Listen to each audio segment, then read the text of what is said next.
들어주시고 주님의 평화를 내려주소서.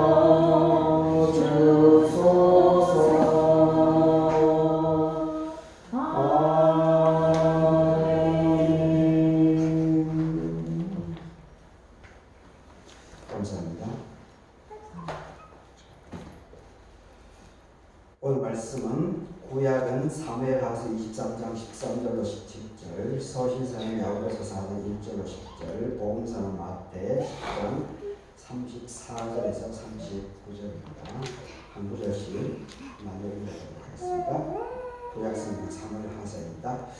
또 30두목 중에 세 사람이 옥식 때에 아둘람 불에 내려가 다윗에게 나아갔는데 때에 블레셋 사람의 한 무리가 르바임 골짜기에 진을 쳤더라. 그때에 다윗은 산성에 있고 그때에 블레셋 사람의 요새는 베들레헴에 있는지라. 다윗이 소원하여 이르되 베들레헴 성문 곁에 우물물을 누가 나에게 마시게 할까 하네. 새 용사가 블레셋 사람의 진영을 돌파하고 지나가서 베들레헴 성문 곁 우물물을 들어가지고 다윗에게로 왔으나 다윗이 마시기를 기뻐하지 아니하고 그 물을 여호와께 부어 드리며 이르되 여호와여 내가 나를 위하여 결단코 이런 일을 하지 아니하니이다. 이는 목숨을 얻고 왔던 사람의 피가 아니니까 하고 마시기를 즐겨하지 아니하니라. 새 용사가 이런 일을 행하였더라. 야고보서입니다. 너희 중에 싸움이 어디로부터 다툼이 어디로부터 나느냐? 너희 지체 중에서 싸우는 정력으로부터 나는 것이 아니냐? 늘 욕심을 지지 못하며 살인하며 시기하여도 능히 취하지 못하므로 다투고 싸우는 jun다. 너희가 얻지 못함은 구하지 아니하기 때문이요. 구하여도 받지 못함은 정력으로 쓰려고 잘못 구하기 때문이다. 가늠한 여인들아, 세상과 벗된 것이 하나님과 원수됨을 알지 못하느냐. 그런즉 누구든지 세상과 벗이려고자 하는 자는 스스로 하나님과 원수되는 것이니라. 너희는 하나님이 우리 속에 거하게 하신 성령이 시기하기까지 사모한다 하신 말씀을 헛된 줄로 생각하느냐? 그러나 너희 큰 은혜를 주시나니 그러므로 이르되 하나님이 교만한 자를 물리치시고 겸손한 자에게 은혜를 주시라 하였느니라. 그런즉 너희는 하나님께 복종할지어다 마귀를 대적하라. 그리하면 너희를 피하리라. 하나님을 가까이 하라. 그리하면 너희를 가까이 하시리라.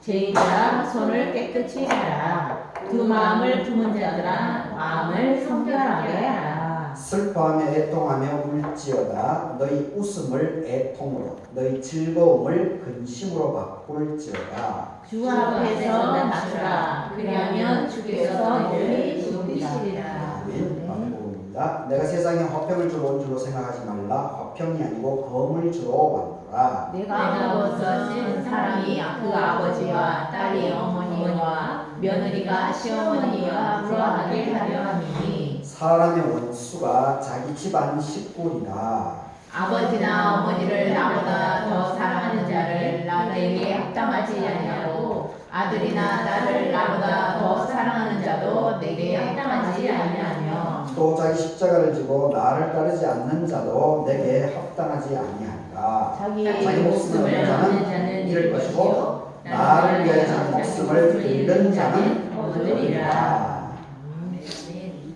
아멘. 오늘 이 본문으로 우물물을 누가 나에게 마시게 할까? 우물물을 누가 내게 마시게 할까? 이런 제목으로 말씀을 생각해 보도록 하겠습니다. 오늘 창조절 10번째 주년입니다. 그리고 절기로는 가을의 이제 마지막 11월 7일부터 목요일부터가 이제 겨울 시작인 입동절기가 시작됩니다. 그래서 오늘 마지막 가을 막바지 상강절기 19일째를 맞이하는 날입니다. 오늘 예배에 참석하신 여러분들에게 하나님의 은혜가 함께하기를 바라겠습니다. 라율이가 몇 살인가요? 3개월? 3살 세상 감사합니다. 세상 네 감사합니다. 맞아서 블로그도 잘 따르게. 세상 얘기가 고르다. 야유에게 하나님의 은혜가 특별히 함께하기를 축복합니다.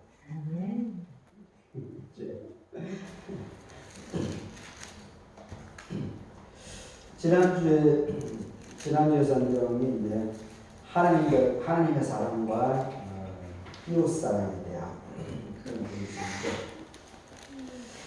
이 참 교회라고 하는 것이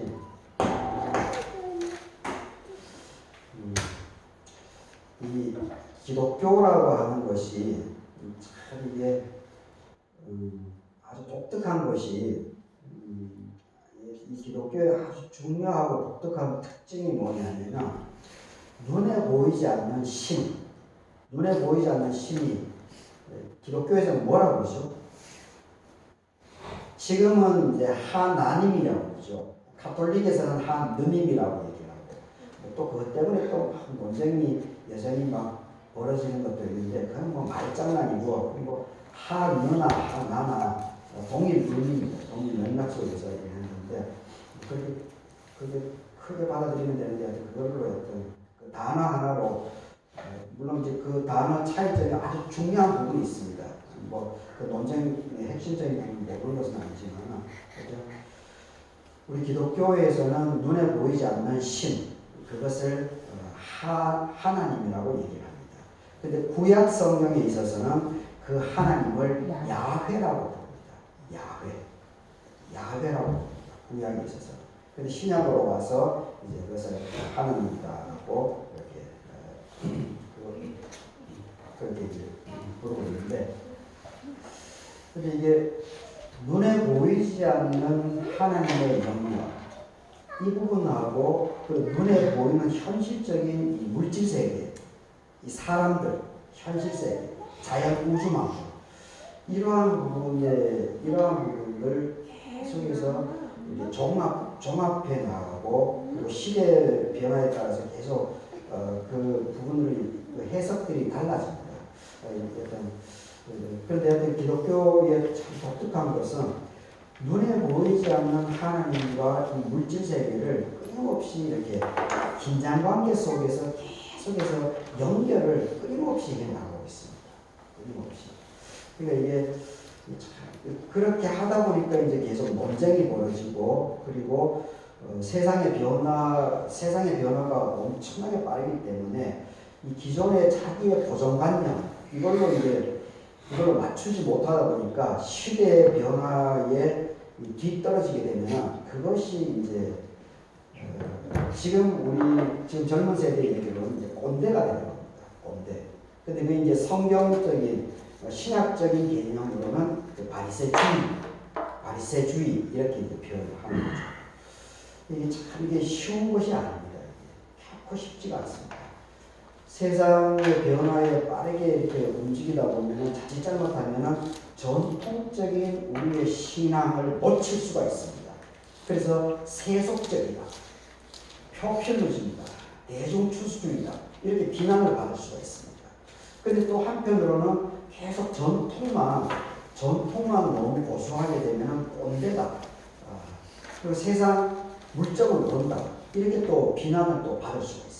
그러니까 이 양측면을 어떻게 이렇게 잘 결부하면서 이렇게 올고등으로 하나님이 원하시는 바를 이렇게 초점을 맞춰낸다라고 하는 것은 절대 쉽지 않습니다.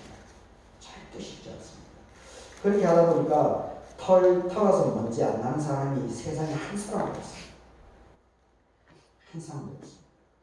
그래서 결국은 중요한 것은 우리가 모든 것이 어떻게 해서든지 하나님께 초점을 맞추는 것이 가장 궁극적인 관심사입니다. 그러면서도 하나님께 초점을 맞추면서도 동일한 무게감으로 동일한 관심으로 또한 이 육신의 세계, 이 영육이라고 하는 것이 쉽지 않습니다. 그러니까 초대 기독교 공동체에서 가장 지금까지도 엄청난 영향력을 미치고 있는 것이 바로 영지주의입니다. 영지주의. 영혼을 혼을 정신 우위로 정신이 더 귀중하다. 이것이 이제 나중에 313년에 로마가 기독교를 국교로 받아들이면서 이것이 그리스 헬라 문명으로 이렇게 짬뽕이 되면서 헬라인들 소크라테스의 후예들이죠. 소크라테스, 플라톤, 아리스토텔레스, 그리고 그것이 전부 다 서구 철학의 가장 중심축입니다. 그렇게 하다 보니까 이 양반들은 물질 세계, 몸의 세계를 아주 천박하게 얘기했습니다. 그게 그리스 양반들, 소크라테스의 제자들의 서구 철학이 그 초점 중심을 아직도 벗어나지 못하고 있습니다. 그런데 유대인들의 사고, 구약적인 사고, 기독교의 예수님의 초점은 그게 아닙니다. 몸하고 육신하고 정신하고 이것이 일치되어 있습니다. 이게 쉬운 게 아니다. 이게 처음부터 이렇게 나가면 어려워지는데 결국은 이게 하나님의 사랑, 이웃 사랑이라고 하는 것이 동일하다라고 하는 것을 우리가 잘 기억해야 됩니다. 동일하다. 그러니까 내가 교회에 가가지고 예배를 잘 드리면 하나님께서 그냥 다 주시겠지. 맞습니다. 그런데 일부분입니다. 교회에 나와서 예배 주일을 성수하고 교회 예배에 집중하고 기도하고 말씀 보고 찬양하고 이 삶 하나님께서 기뻐하시는 것은 맞습니다. 그런데 동일하게 교회 말고 교인들 그리고 말사람들, 이웃사람들 이 사람들하고 관계 부분에 있어 가지고 그 아주 동일하게 그분들을 대해야 한다. 그렇게 할 때 하나님으로부터 온전하게 인정을 받고 삶의 어려움이 있을지는 모르겠지만 그것을 견지하게 되면 하나님께서 그 사람을 책임져 주시고 복을 주시겠다라고 하는 것이 신구약 66번의 약속의 핵심이다라고 하는 것을 우리가 분명히 기억해야 됩니다. 교회만 왔다 갔다 한다고 되는 게 아닙니다. 교회에 왔다 갔다 하는 만큼 내가 만나는 주변 사람들 이 관계성 부분을 잘 해야 됩니다. 함부로 하면 안 됩니다. 막 무시하고 막 뒤에서 쑥닥쑥닥 대고 그거 안 됩니다. 물론 쑥닥 댈 수는 있죠. 그 하나님의 말씀을 제대로 우리가 잘 명심해야 됩니다. 복을 받는다라고 하는 것이 그냥 쉽게 되는 게 거대되는 게 절대 아닙니다. 전부 다 교회 중심적으로 헌금 내면은 지난주가 종교개혁주일이었는데 제가 뭐 깊이 얘기를 안 했지만 그 종교개혁이 루터교에서 종교개혁이 왜 일어나? 면제부, 죄를 사해 주는 것이 교황이 죄를 사해 줄 수 있다. 사제가, 지구로 얘기하면 개신교로 얘기하면 목사가 죄를 사할 수 있다라고 했습니다. 그런데 그럴 수 있습니까? 사람이 어떻게 죄를, 물론 법에 의해 가지고 판사가 있죠. 근데 현실 지금 판사, 우리 한국판에 있어 가지고 판사, 검사들 이 사람들을 보십시오. 그 사람들이 판단을 지금 올곧게 하고 있습니까? 헌법의 중심축을 가지고 지 마음대로 가지.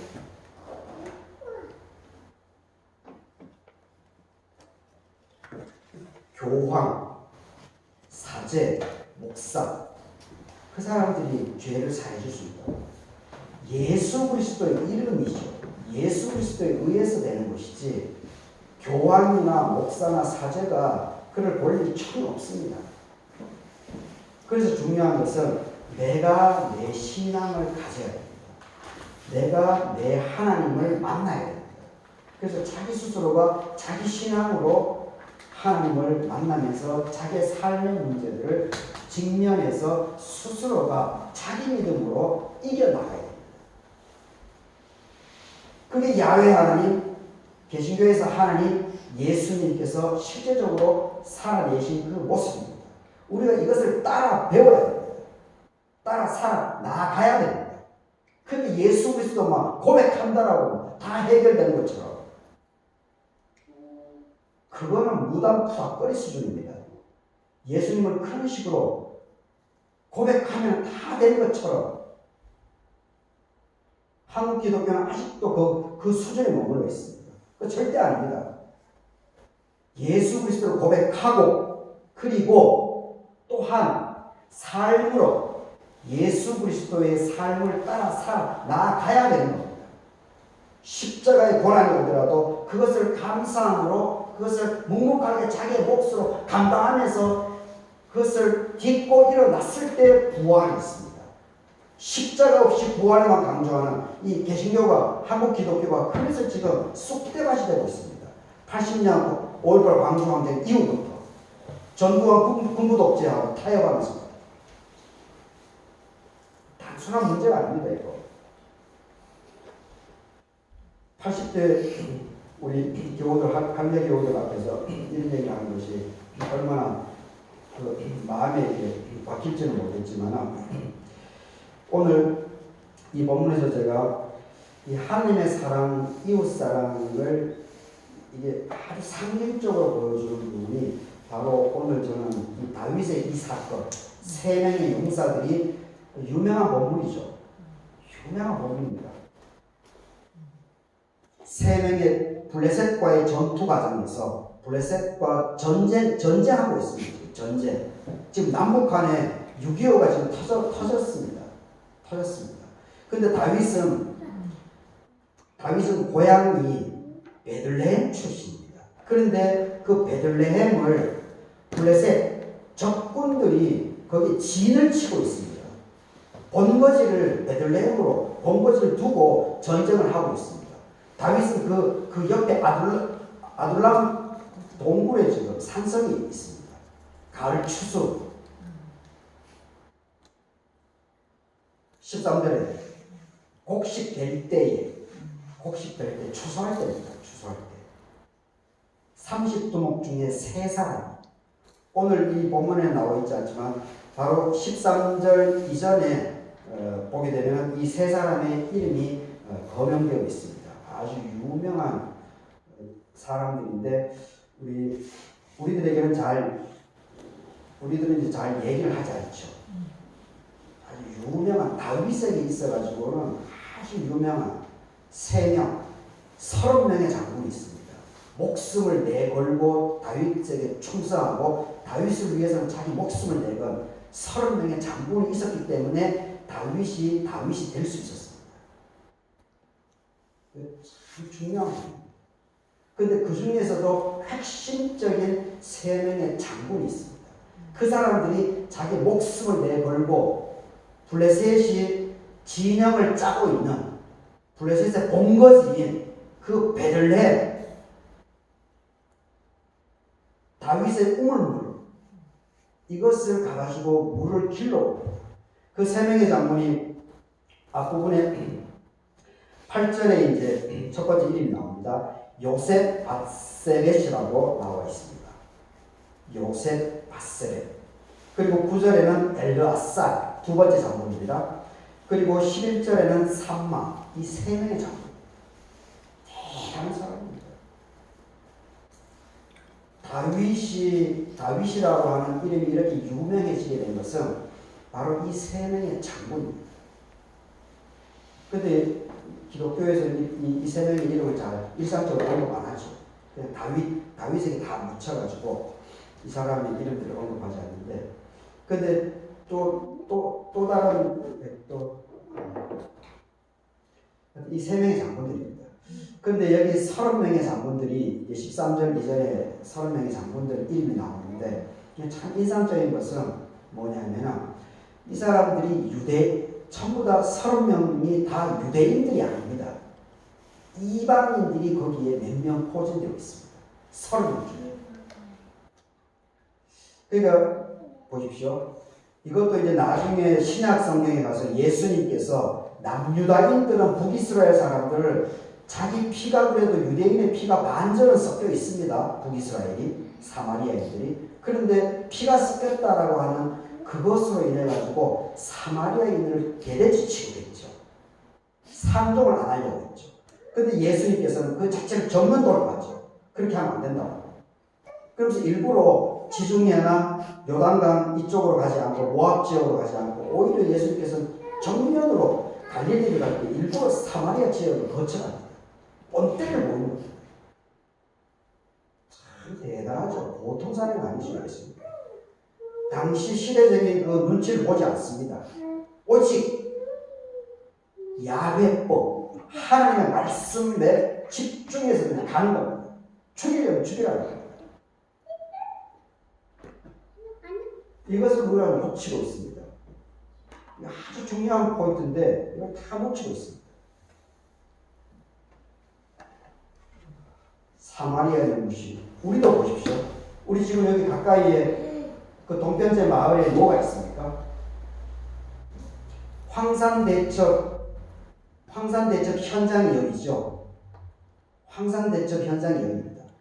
그것으로 인해서 조선이라고 하는 나라가 이 땅에 세워졌습니다. 1392년에. 그런데 이성계의 이 황산대첩으로 인해서 고려를 뒤집어 엎고 이제 조선이 개국되는데 거기에 유명한 우리가 지금 놓치고 있는 건데 저도 오늘 이 본문을 그 설교를 준비하다가 그게 스쳐갔기 때문에 다시 이제 확인을 해봤는데 황산대첩을 가게 되면은 저쪽 서나무 저쪽 매호마을로 가는 그쪽 기퉁이의 바위에 이렇게 작은 비각이 세워져 있습니다. 그걸 어휘각이라고 이름이 붙여져 있습니다. 어휘각. 그 뭐냐면은 이 1892년도에 이성계가 결국 조선을 개국하는데 이 황산대첩은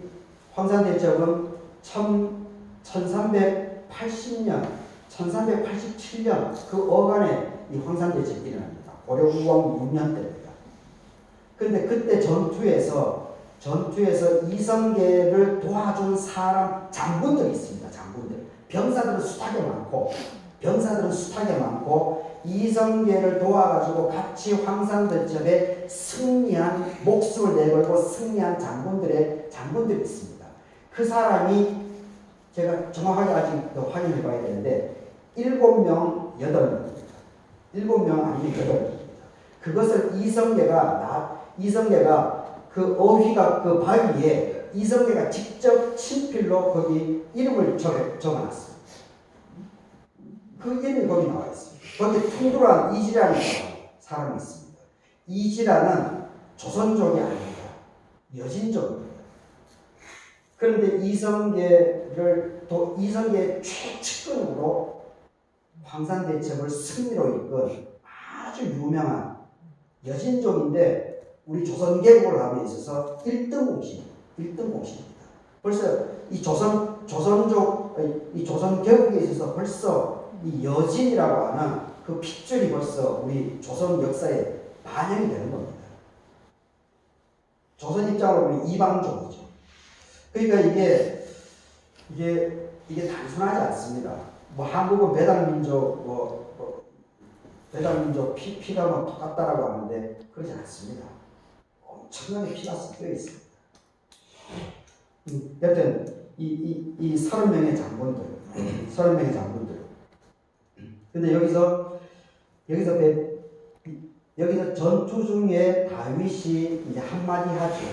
전투 중에 이렇게 하다 보니까 내가 어렸을 때 저 베들레헴에서 자랐는데 저기 저 우물에 물을 먹었던 그 추억이 갑자기 이 다윗에게 생기면서 저 베들레헴에 있는 물을 먹고 싶다. 이런 말을 합니다. 전쟁 중인데. 그리고 거기 베들레헴은 블레셋이라고 하는 적군들이 저기 포진을 하고 있는데. 그런데 근데 다윗의 부하들 이 3명이 목숨을 걸고 가는 거죠. 그리고 물을 가지고 옵니다. 근데 여기서 참 중요한 부분이 저는 16절에 보게 되면은 결국 그래서 가지고 왔죠. 16절을 보게 되면은 3명의 용사가 블레셋 사람의 진영을 돌파하고 지나가서 베들레헴 성문 곁에 우물물을 길어가지고 다윗에게로 왔다. 그러나 다윗이 마시기를 기뻐하지 아니하고 그 물을 여호와께 부어드렸다. 그러면서 17절에 다윗의 고백을 보십시오. 저는 이 부분이 우리가 신앙뿐만 아니고 지금 삶의 일상에서도 엄청난 우리에게 교훈을 주고 있다고 저는 보고 있습니다. 여호와께 부었습니다. 그리고 말을 합니다. 고백을 합니다. 하나님께 기도하죠. 여호와여, 내가 나를 위하여 결단코 이런 일을 하지 아니하리이다. 이는 목숨을 걸고 왔던 사람들의 피가 아니니까. 이제 하나님께 기도하는 겁니다. 하고 마시기를 즐겨하지 아니하리다. 세 용사가 이런 일을 행하였다. 바로 이 대목입니다.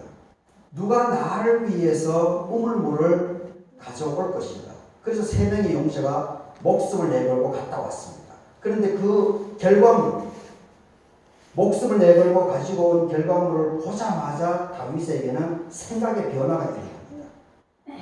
그렇게 마시고 싶었던 그 우물물을 마시지 못한 겁니다. 왜 그렇습니까? 피가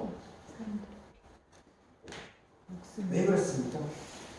그 물이, 그렇게 마시고 싶었던 그 추억의 냇물이, 우물물이 피로 보이는 겁니다.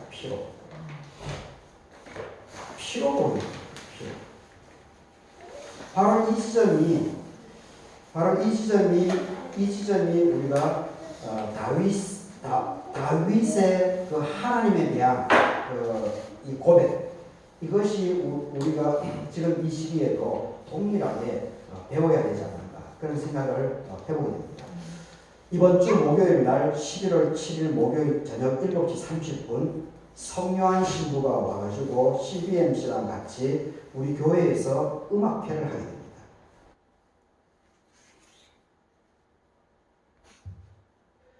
성요한 신부가 저에게 개인적으로 먼저 제안을 했습니다. 인간적으로 보자면,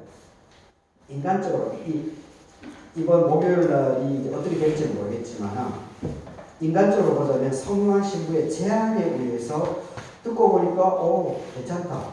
그래서 우리 교회에 사람들이 없으니까 CBMC는 매월 첫째 주 목요일 날 CBMC가 우리 교회에서 예배를 드리니까 이때 조인하면 되겠다. 같이 하면 되겠다.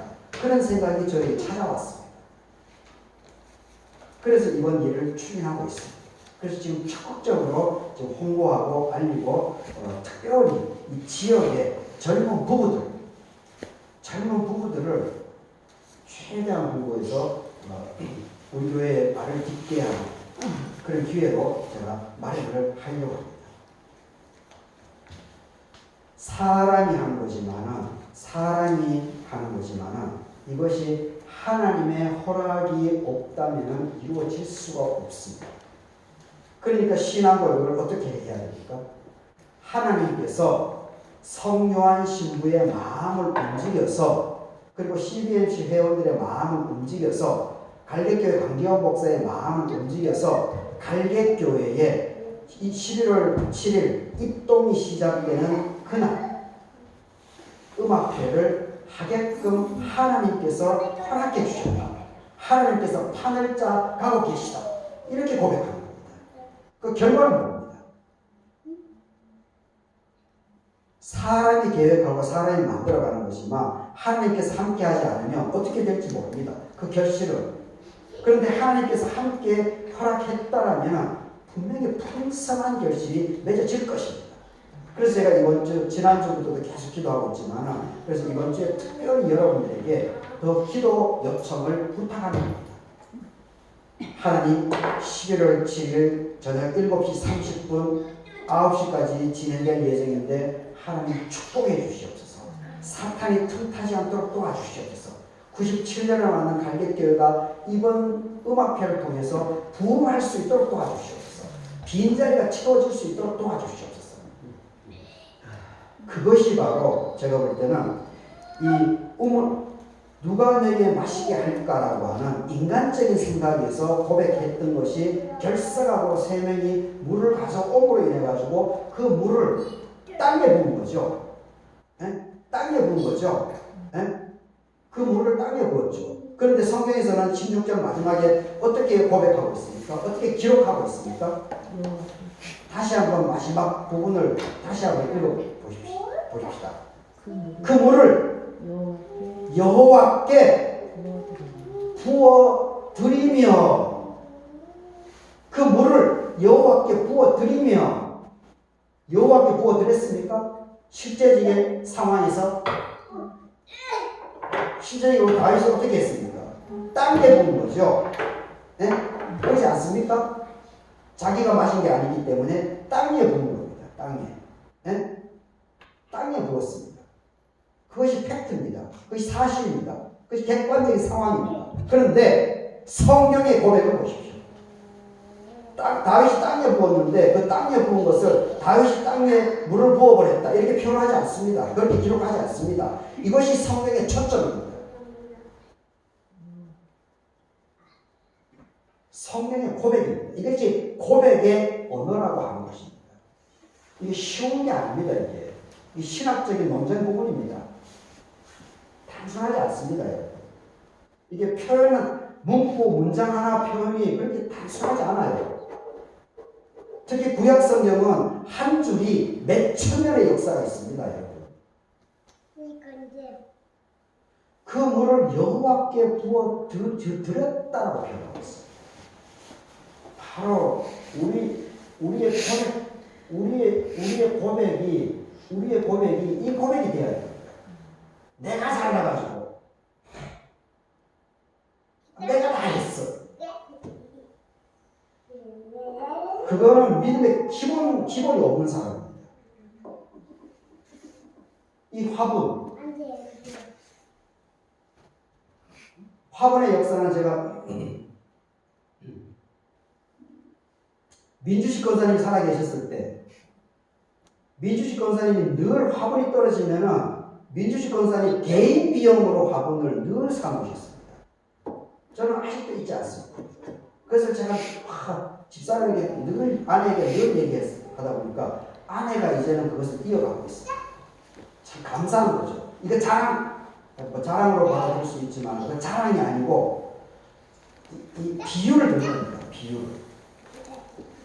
내가 내 믿음으로 그냥 대가를 바라지 않고 교회 공동체의 부족한 부분을 메꾸어 나가는 겁니다. 지금 이 아래 간 사람, 윗 간 사람 누가 허물했습니까? 다 아시죠? 이 내벽 누가 지금 했습니까? 이 바닥. 그리고 저 시계 있죠, 시계.